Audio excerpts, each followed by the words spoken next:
नमस्कार साथियों, बहुत बहुत स्वागत, बंदन अभिनंदन है आप सभी का एक बार पुनः आप सबके अपने यूट्यूब चैनल वंदे भारत में। मध्य प्रदेश राज्य के आधुनिक इतिहास के अंतर्गत हम मध्य प्रदेश राज्य की प्रमुख रियासतों की चर्चा कर रहे हैं। इंदौर रियासत, ठीक है, धार रियासत, ग्वालियर रियासत, देवास रियासत, सीतामऊ रियासत इत्यादि रियासतों के बारे में हम जान चुके हैं। और आज के इस लेक्चर में हम भोपाल रियासत के बारे में चर्चा करने वाले हैं, जो कि मध्य प्रदेश राज्य की एक प्रमुख महत्वपूर्ण रियासत रही है। मध्य प्रदेश राज्य की जितनी भी देसी रियासतें रही हैं उनमें भोपाल रियासत का एक अत्यंत ही महत्वपूर्ण योगदान रहा है, ठीक है। और काफ़ी बड़ी आपकी भोपाल रियासत है। फिलहाल आज के इस लेक्चर में हम भोपाल रियासत की चर्चा करने के बाद एक पार्ट में और भोपाल रियासत की चर्चा करेंगे। यहाँ पर हम भोपाल रियासत के जो प्रारंभिक तथ्य हैं उनको देखेंगे और जो शुरुआती नवाब रहे हैं, ठीक है, उनको देखेंगे। इसके अलावा और भी चीज़ें हैं जिसको हम इसके नेक्स्ट पार्ट में देखेंगे, ठीक है। और यहाँ पर आज मैं आपको और एक स्पेशल चीज़ बताने वाला हूँ। आपको मैं ये बताऊँगा कि अगर आपके पास किसी भी, मान लीजिए अगर आपके एग्ज़ाम में MPPSC मेंस में अगर कोई आंसर लिखने के लिए आ रहा है 10 या 12 नंबर का, तो उसको आप कैसे लिखेंगे इसको भी आप यहाँ पर समझ लीजिएगा, ठीक है। चलिए तो शुरुआत करते हैं आज हम भोपाल रियासत के बारे में। तो देखिए, मान लीजिए अगर आपके सामने प्रश्न आता है 200 या 300 नंबरों का कि भोपाल रियासत के ऊपर एक विस्तृत निबंध लिखिए, तो क्या है, अब जब भोपाल रियासत के ऊपर आप विस्तृत निबंध लिखेंगे, कोई भी एग्जाम आपने आर्ट्स वाले बच्चे होंगे उनको पता होगा कि जैसे एग्जाम में क्वेश्चन आता है कि अकबर एक महान शासक था, इसको सिद्ध कीजिए, तो आप क्या करते हो, सबसे पहले अकबर के बारे में बताओगे कि अकबर कौन था, कहाँ का था, ठीक है, कैसा क्या उसका बैकग्राउंड था, ठीक है। और उसके बाद अकबर को महान सिद्ध करने वाले आप जितने भी बिंदु हैं जजिया कर हटा दिया, ठीक है। फिर इबादत खाने के दरबार सबके लिए खोल दे, वो सारे कार्य आप लिखते हो। उसके बाद अपन एक सारांश बनाकर लिखते हैं कि अतः अब ये सिद्ध है कि अकबर एक महान शासक था। यहीं पर हम भोपाल रियासत की भी कुछ इसी प्रकार से बात करेंगे। तो देखिए, सबसे पहले हम भोपाल रियासत की कुछ बेसिकली जानकारी देखते हैं। भोपाल रियासत न केवल मध्य प्रदेश राज्य की बल्कि संपूर्ण देश की एक महत्वपूर्ण रियासत थी। जी हाँ, भोपाल रियासत का जितना मध्य प्रदेश राज्य के इतिहास में नाम रहा है, उतना ही जो देश है, देश के इतिहास में भी भोपाल रियासत का अत्यधिक वर्चस्व रहा है, ठीक है। अगर हम बात करें भोपाल रियासत के बारे में, तो देखिए 3 बातें ऐसी थी भोपाल रियासत की जो कि अन्य रियासतों की तुलना में भोपाल रियासत को एक खास रियासत सिद्ध करती थी। नंबर पहली, भोपाल रियासत जो थी ये मध्य भारत प्रांत की सबसे बड़ी रियासत थी, याद रखिएगा, ठीक है। भोपाल रियासत जो थी ये मध्य भारत प्रांत की सबसे बड़ी रियासत थी। आज मैं यहाँ आपको लिखने के साथ साथ बोल कर भी काफ़ी सारी बातें समझाने वाला हूँ। हर एक बात को मैं बोर्ड पर नहीं लिखूंगा। तो भोपाल रियासत जो थी ये मध्य भारत की सबसे बड़ी प्रथम श्रेणी की रियासत थी। दूसरे नंबर पर देखिए, जो भोपाल रियासत थी, ठीक है, भोपाल रियासत अगर हम बात करें भारत की सबसे बड़ी मुस्लिम रियासत के बारे में, तो वो थी पहले नंबर पर हैदराबाद। और हैदराबाद के बाद दूसरी बड़ी भारत की जो सबसे बड़ी मुस्लिम रियासत थी दूसरे नंबर की, वो थी आपकी भोपाल। इसके साथ साथ हमको यहाँ पर एक विशेष बात और देखने को मिलती है। क्या देखने को मिलती है? यह देखने को मिलती है कि जो भोपाल रियासत थी, यहाँ पर कई सारी महिला विदुषियों, महिला राजनीतियों का शासन रहा है, जिन्होंने न केवल 10-20 वर्षों तक बल्कि 100 से 150 वर्षों तक इस रियासत के राज्य सिंहासन को संभालने का कारभार उठाया है, याद रखिएगा। तो ये तो हो जाता है भोपाल रियासत के बारे में कुछ ऐसी लाइनें, जैसे कि मैं आपको आंसर राइटिंग बता रहा हूँ ना, तो ऊपर की। अब अपन महत्वपूर्ण बिंदुओं के बारे में बात करते हैं। तो सबसे पहले हम बात करते हैं कि भोपाल रियासत की उत्पत्ति किस प्रकार हुई, ठीक है। किस प्रकार भोपाल रियासत की उत्पत्ति हुई या भोपाल रियासत का परिचय। जब हम भोपाल शहर के इतिहास के ऊपर विस्तृत अवलोकन करते हैं तो हमको ये पता चलता है कि जो भोपाल शहर था ये प्राचीन और मध्यकाल में, ठीक है, एक समय पहले परमार वंशीय शासक राजा भोज के साम्राज्य का अंग था, ठीक है। ये मैंने आपको परमार वंश में ही पढ़ाया है, मध्य प्रदेश राज्य के प्राचीन इतिहास में जाकर पढ़िएगा। वहाँ पर भोपाल के लिए भोजताल कहते हैं ना, पहले इसको हम भोजताल के नाम से जाना करते थे, और आज भी जो इसका नाम है भोपाल, ये क्या करता है, इसको राजा भोज का शहर घोषित करता है। ठीक है, ये अर्थ, ये शब्द, ठीक है, मैंने आपको बताया भी है कि पाल शब्द का अर्थ होता है क्या, नगर, और भोज से हो जाएगा राजा भोज या, ठीक है, तो राजा भोज का क्षेत्र या राजा भोज का नगर भोपाल। तो देखिए प्राचीन समय में क्या आता है, ये परमार वंशीय शासक राजा भोज के साम्राज्य की एक अंग था। ठीक है, राजधानी तो धार थी, राजा भोज के साम्राज्य का एक अंग था। धीरे धीरे क्या होता है, ये भोपाल रियासत में तब्दील होता है।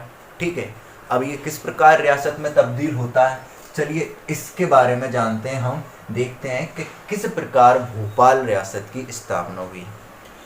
1707 ईस्वी में औरंगजेब की क्या हो जाती है, मृत्यु हो जाती है। जब 1707 ईस्वी में औरंगजेब की मृत्यु होती है, तो औरंगजेब की मृत्यु के बाद, देखिए एक छोटी सी बात है, ये भी एक समझ लीजिएगा, कभी भी आपके एग्जाम में कभी कोई क्वेश्चन पूछा जाता है कि इस साम्राज्य के पतन के कारण बताइए, उस साम्राज्य के पतन के कारण बताइए, तो निम्नलिखित ही स्थितियाँ जो होती हैं वो उस साम्राज्य के पतन का कारण बनती हैं। अब क्या होता है, जब भी किसी भी साम्राज्य का पतन होता है तो कुछ स्थायी परिस्थितियां जन्म लेती हैं। जैसे कि अगर साम्राज्य का पतन हुआ तो साम्राज्य के पतन के परिणाम स्वरूप उस साम्राज्य के आसपास जितने भी क्षेत्र फैला हुआ है, उस क्षेत्र के शासक जो हैं वो पतन का लाभ उठाकर उस साम्राज्य को लूटना चाहेंगे, पहली बात। दूसरा क्या करेंगे, उस साम्राज्य के आसपास के जो उस साम्राज्य के अधीन रियासतें रही होंगी, उन रियासतों के राजा क्या है, अब उस साम्राज्य के विरुद्ध विद्रोह कर देंगे, दूसरी बात। तीसरी बात, उनके अंडर में जो काम कर रहे थे, राजा महाराजाओं के अंडर में जो व्यक्ति काम कर रहे थे, क्योंकि साम्राज्य अब पतन की ओर अग्रसर है, इसलिए वो भी क्या करते हैं, विद्रोह कर देते हैं। तो यहाँ पर भी क्या होता है, कुछ ऐसा ही होता है। मुगल साम्राज्य के पतन के बाद होता क्या है, औरंगजेब का ही एक बहादुर मुगल अफगान सेनापति था जिसका नाम था दोस्त मोहम्मद खां। दोस्त मोहम्मद खां जो है ये औरंगजेब के पतन के बाद भारत में प्रवेश करता है, और भारत में प्रवेश करने के बाद भारत के सभी हिस्सों का एक ब्यौरा करता है, उनका अवलोकन करता है, जगह जगह जाकर के आए ये लोगों को हराता है, हराने के बाद काफ़ी सारा धन लूटता है, और उन धन को लूटकर उससे ये अपना जीवन गुजारता है। ठीक है, मतलब ऐसे ही करता है। और दूसरा ये एक महत्वपूर्ण काम ये भी करता है, ये क्या करता है, जैसे कि मान लीजिए कोई साम्राज्य है, उसका राजा जो है वो मर चुका है। ठीक है, अब साम्राज्य, राजा की अनुपस्थिति में उसका साम्राज्य क्या हो गया है, अनाथ हो गया है। जो शासिका है, वहाँ की जो महिलाएं हैं, वो शासन को संभालने के दृष्टिकोण से अपने आप को क्या है, अयोग्य, ठीक है, अयोग्य समझ रही हैं। तो ऐसे में वो क्या करता था, दोस्त मोहम्मद खां इनसे क्या ले लेता था, इनके साम्राज्य की जिम्मेदारी ले लिया करता था, और इस जिम्मेदारी को निभाने के बदले ये इनसे कुछ पैसे लिया करता था। ठीक है, तो इस प्रकार के कार्यक्रम निपटाते हुए ये आता है हमारे मध्य प्रदेश राज्य में, और मध्य प्रदेश में एक जगह है जिसका नाम है जगदीशपुरा। ठीक है, क्या नाम है, जगदीशपुरा। जगदीशपुरा जो कि भोपाल से 20 किलोमीटर दूर है। ठीक है, कितने किलोमीटर दूर है, भोपाल से 20 किलोमीटर दूर है। यहाँ पर आता है दोस्त मोहम्मद खां। अब इस विषय में देखिए दो मत हमारे सामने आते हैं। कोई कहता है कि दोस्त मोहम्मद खां ने इस क्षेत्र को जीता, और जीतने के बाद इसका नाम जगदीशपुरा से बदलकर इस्लाम नगर कर दिया। कोई कहता है कि यहाँ के राजा को धोखे से हराया, और धोखे से हराकर इस पर अपना आधिपत्य जमा लिया, और इसका नाम इस्लाम नगर कर दिया।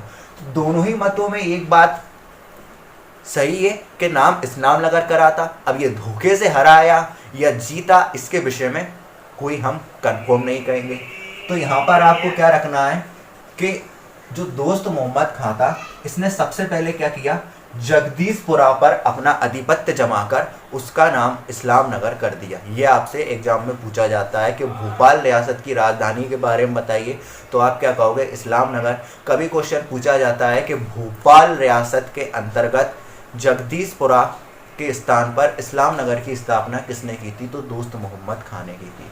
तो सबसे पहले क्या करता है, ये जगदीशपुर को क्या करता है, अपने आधिपत्य में ले लेता है। इसके बाद ये भोपाल, आष्टा, सीहोर, खिलचीपुर, ठीक है, इच्छावर, भीलसा, दोराहा, ठीक है, इसके अलावा जो गिन्नौरगढ़ है, गिन्नौरगढ़ पे भी जाकर क्या कर लेता है, ये अपनी आधिपत्य जमा लेता है। ठीक है, यहाँ के बारे में एक विशेष बात भी हमको देखने को मिलती है गिन्नौरगढ़ के किले के बारे में कि देखिए क्या था, जब दोस्त मोहम्मद खां यहाँ पर पहुंचा था उस समय क्या था, यहाँ पर गोंड वंश के शासक निजाम शाह का शासन था। ठीक है, किसका शासक था? गोंड वंश के शासक निजाम शाह का शासक था और निजाम शाह के मंत्री ने उसको धोखा देकर मार दिया था। अब जब निजाम शाह के मंत्री ने उसको धोखा देकर मार दिया तो निजाम शाह की अनुपस्थिति में जो हमारा जो गोंड साम्राज्य का क्षेत्र है वो क्या हो गया, अनाथ हो गया। ऐसे में निजाम शाह की पत्नी रानी कमलावती जो थी ये अपने पुत्र के संरक्षिका के रूप में गोंड साम्राज्य की शासिका बनी, लेकिन ये सही ढंग से संभाल नहीं पा रही थी। तो उस समय क्या था, दोस्त मोहम्मद खां वहाँ पे था। उन्होंने दोस्त मोहम्मद शाह के सामने एक प्रस्ताव रखा कि भाई एक काम कर, तू हमारे शासन का प्रबंधन देख, उसका कारोबार संभाल, इसके बदले तेरे को क्या चाहिए तू बोल। और दोस्त मोहम्मद खां जो था इससे पहले भी ये सारे काम कर चुका था। तो दोस्त मोहम्मद खां ने कहा ठीक है। लेकिन क्या होता है, कुछ समय बाद क्या होता है, रानी कमलावती की क्या हो जाती है, मृत्यु हो जाती है। और मृत्यु होने के बाद क्या है, दोस्त मोहम्मद क्या करता है, चौका लगाता है और चौका लगाकर क्या करता है, ये गिन्नौरगढ़ पर भी अपना कब्जा जमा लेता है। तो यहाँ पर हम देख रहे हैं कि किस प्रकार उत्पत्ति हुई, किस प्रकार भोपाल रियासत की स्थापना हुई, किस प्रकार भोपाल रियासत जो है आपकी ये धीरे धीरे विस्तृत हुई, समझिएगा। ठीक है, अब हम बात करते हैं भोपाल रियासत की राजधानी के बारे में।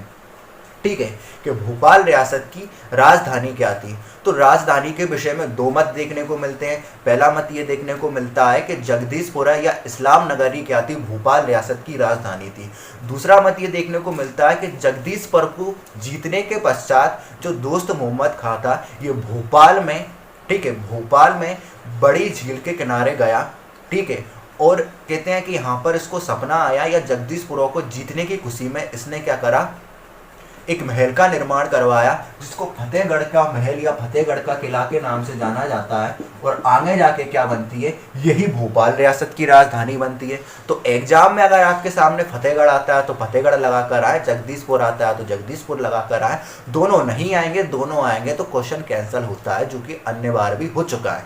चलिए आगे बात करते हैं। हम आगे देखिए, हम बात करते हैं भोपाल रियासत के सीमा क्षेत्र के बारे में। तो अभी मैंने आपको बताया जगदीशपुर, भोपाल, आष्टा, सीहोर, दोराहा, ठीक है, खिलचीपुर, इच्छावर, भीलसा, ठीक है, इतने आदि क्षेत्र के आते भोपाल रियासत के अंतर्गत आया करते थे। लेकिन अगर हम मोटे मोटे तौर पे बात करें तो भोपाल, सीहोर और रायसेन का क्षेत्र जो है ये भोपाल रियासत के अंतर्गत आया करता था। ठीक है, भोपाल, सीहोर और रायसेन का क्षेत्र जो है ये भोपाल रियासत के अंतर्गत आया करता था। फिर देखिए, हम बात करते हैं भोपाल रियासत के बारे में एक बात और, कि जो भोपाल रियासत के जितने भी नवाब और शासिका रहे हैं ये अपने संपूर्ण जीवन काल में क्या है, अंग्रेजों के समर्थक रहे हैं। याद रखिएगा, भोपाल रियासत अपने संपूर्ण शासन काल में क्या है, अंग्रेजों की समर्थक रही थी। इस विषय में कई कारण हमको देखने को मिलते हैं। पहला कारण हमको ये देखने को मिलता है कि जो भोपाल रियासत के नवाब थे ये अत्यंत ही धार्मिक प्रवृत्ति के थे। शासन को संभालने के दृष्टिकोण से ये ज़्यादा शासन में रुचि नहीं लिया करते थे। साथ ही साथ भोपाल रियासत के कई सारे नवाब ऐसे थे जिनके घर में किसी पुत्र का जन्म नहीं हुआ बल्कि पुत्री का जन्म हुआ। उस समय मराठाओं से भी क्या था, काफ़ी ज़्यादा भय था, मराठाओं के आक्रमण हो रहा है भोपाल रियासत पे। ठीक है, और कोई भी उत्तराधिकारी ले नहीं सकते थे। तो इन्होंने सबसे अच्छा क्या समझा, एक तरीका ये समझा कि हम अंग्रेजों के अधीन होकर अपना काम करते हैं, अंग्रेजों के रहते हमारा कोई कुछ नहीं बिगाड़ पाएगा।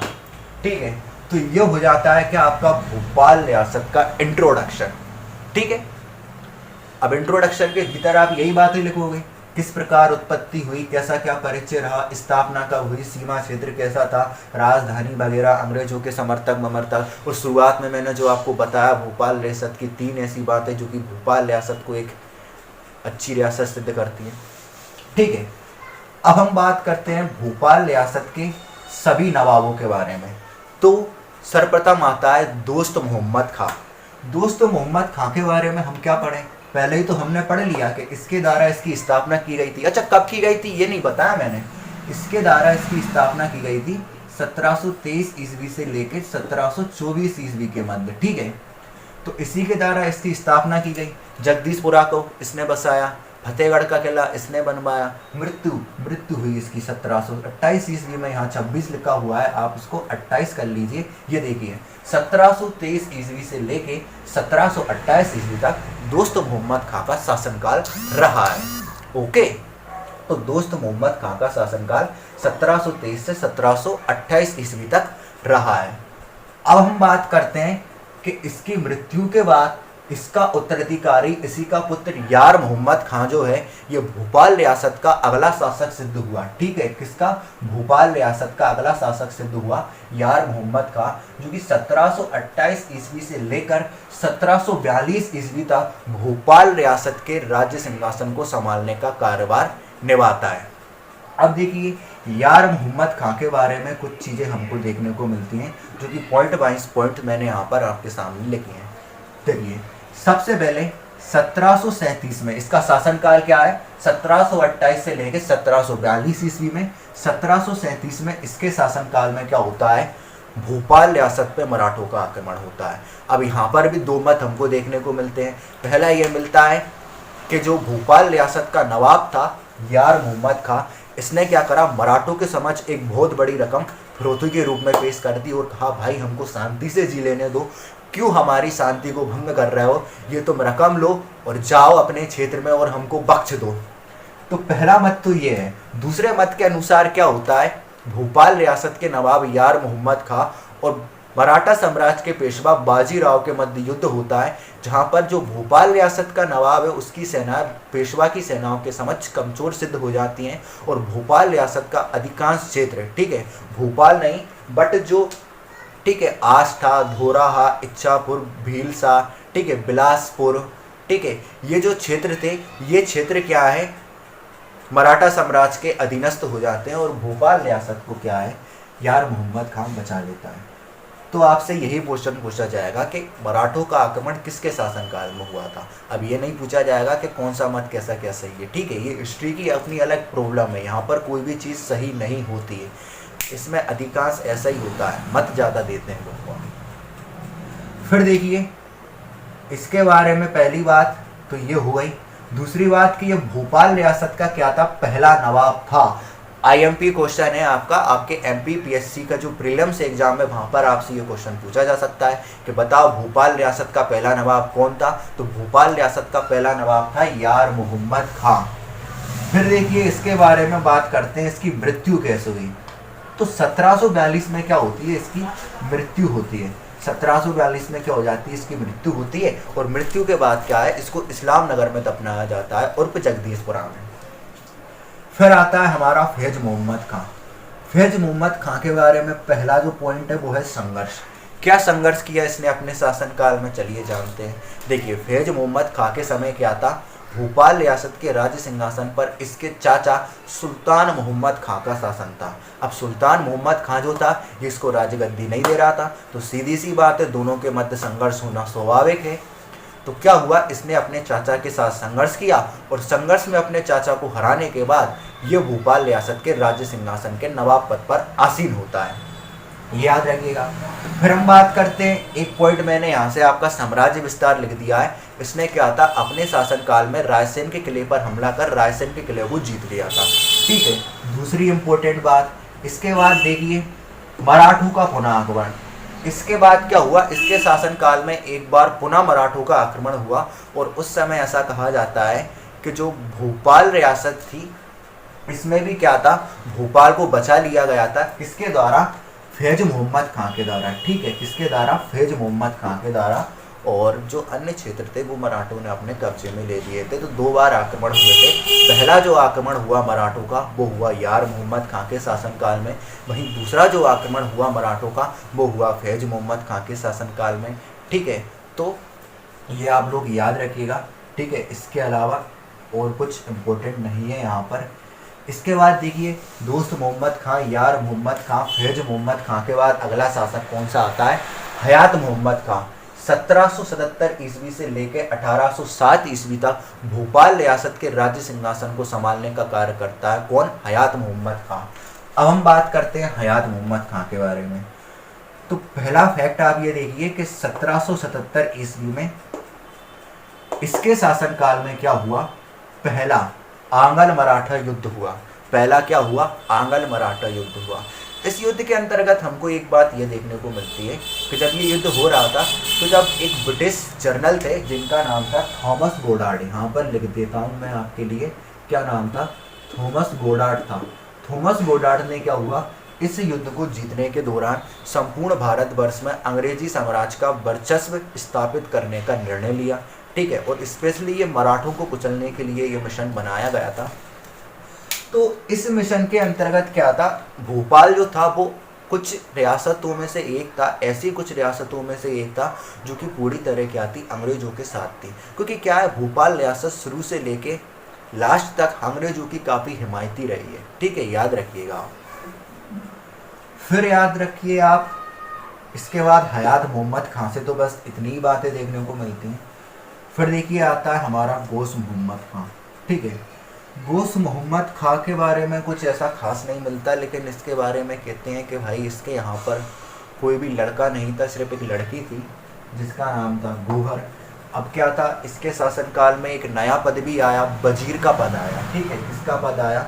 वजीर का पद आया। और इसका वजीर जो था वो था वजीर मोहम्मद खां, जो कि एक चालू किस्म का व्यक्ति था। जी हाँ, एक चालू किस्म का व्यक्ति था। इसने अपने शासनकाल में क्या कर दिया, नवाब के पद को इतना शक्तिहीन कर दिया कि नवाब जो था ये नाम मात्र का रह गया, नवाब कुछ भी नहीं कर सकता था। तो इसके समझ भी क्या थी, काफ़ी सारी बातें थी। इसकी एक पुत्री थी, ठीक है, गौहर।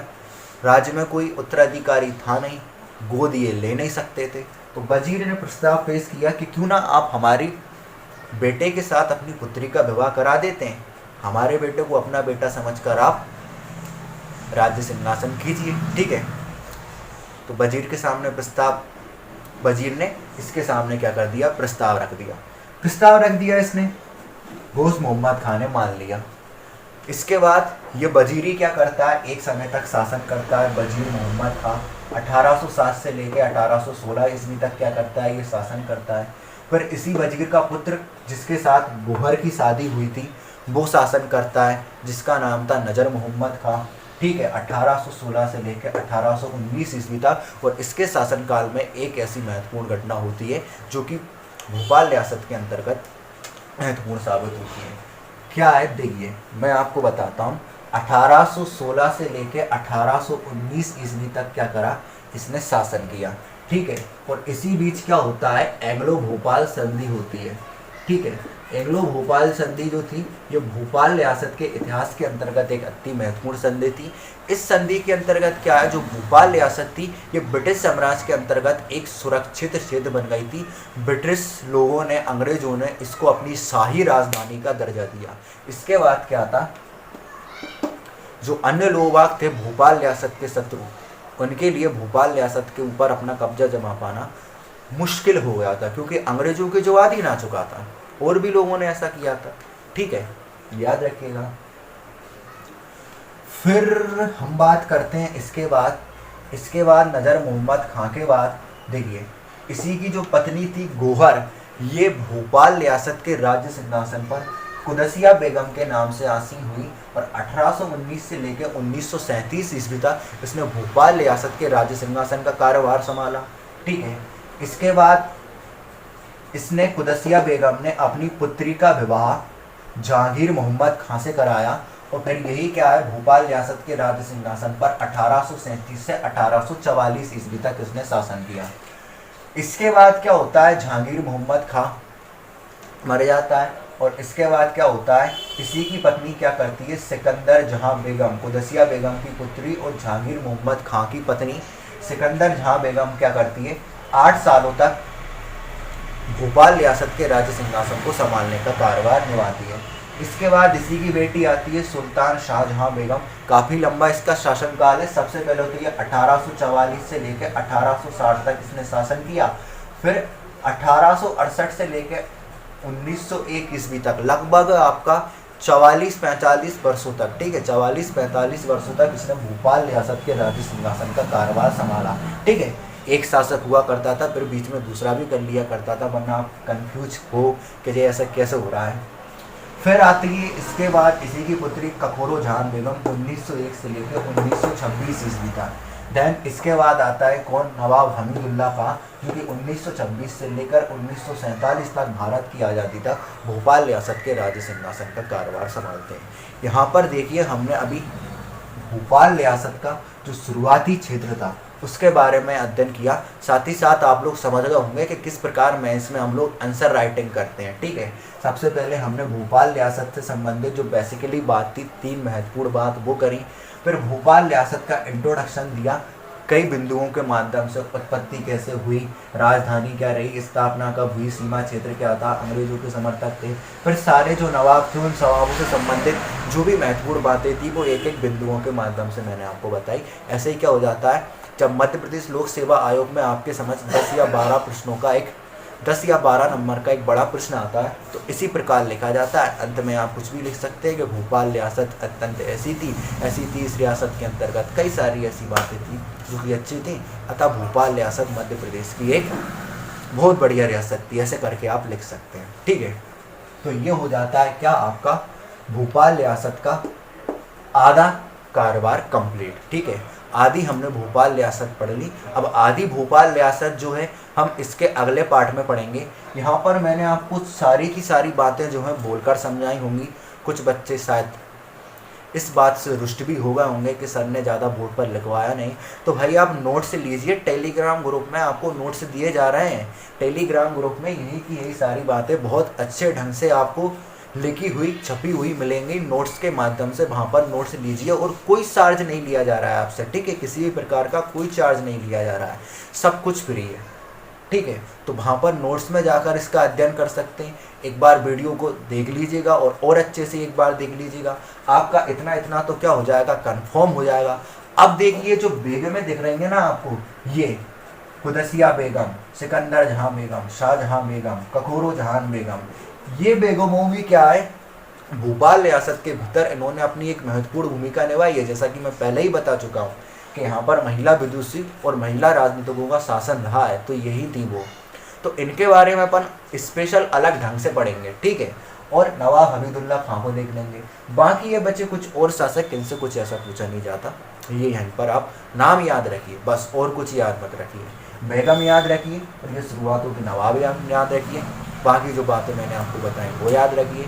वीडियो अगर एक बार में समझ में ना आए तो दोबारा से देख लीजिए, टेलीग्राम ग्रुप में जाकर नोट से ले लीजिए और वहाँ से जाकर आप और अच्छे से नोट्स में अच्छे से पढ़ सकते हैं। इसके बाद भी समझ में ना आए तो कमेंट कर दीजिए, हम आपके लिए एक स्पेशल वीडियो बना देंगे। ठीक है, आपके पते पर पहुंचा देंगे व्हाट्सएप के माध्यम से। और इसके बाद भी समझ में ना आए तो फिर ईश्वर के पास जाइए, शायद वो आपको समझा सके। तो आज के लिए इतना ही काफ़ी है। तब तक के लिए जय हिंद, जय भारत। आप सब पढ़ते रहिए और यूँ ही बढ़ते रहिए, कोरोना से सुरक्षित रहिए। तब तक के लिए जय हिंद, जय भारत। चलिए।